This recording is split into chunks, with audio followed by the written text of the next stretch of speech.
Welcome to the Zach on Leadership Podcast. I'm your host, Zach Hughes. Today's episode is entitled How to Lead People Smarter Than You. I'm glad you clicked on this episode. It means that you are aware that you are leading people smarter than you, and you need some help. That's awesome. Think about all the leaders out there that saw this headline and decided to skip it. They must assume that they are smarter than all of their team members. Why do leaders like that exist? Well, we make them. Executives and directors look around their teams for those capable of stepping up and taking on the responsibility of management. Often we look to the highest performing, most experienced, and brightest to tap on the shoulder for management. That almost happened to me, but it didn't work out.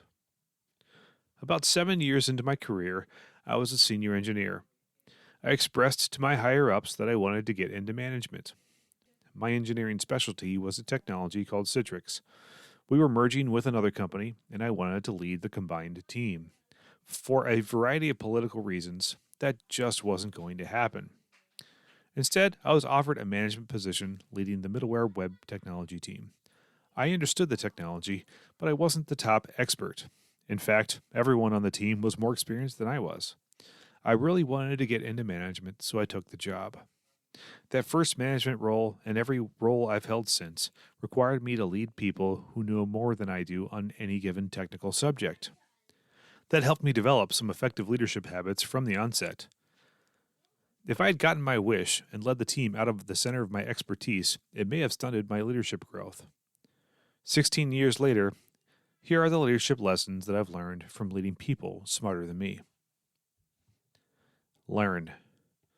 It's okay to start out dumb, but don't stay that way. Top technical experts do not want to work for someone that doesn't understand what they do. I've immersed myself in so many different technical disciplines over the years, I've lost track of them all. In one season, I learned everything I could about IBM I power systems, aka AS400 technology. I learned network engineering and information security. I've learned cloud technology. I've learned agile and software development and product methodologies.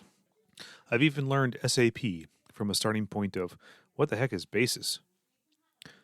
The only thing worse than a dumb manager is a dumb manager that doesn't ask questions. If you don't understand, then you should ask questions. As a people leader, you don't need to get to the level of hands-on keyboard proficiency, but you should get as close as you can. Why? Because your team needs you to. Manage. People leaders also get the responsibility of managing the budget. You can't do a credible job of budgeting for and purchasing $1 million technology investment if you can't speak confidently about how it works, what options were considered, how it will be implemented, and what value it will produce. Being technically competent as a manager requires a combination of direct first-hand knowledge supported with insight and collaboration from the smartest people on your team. Advocate. I remember back when I was an engineer, I had teammates with brilliant ideas that never saw the light of day. It was frustrating and sad.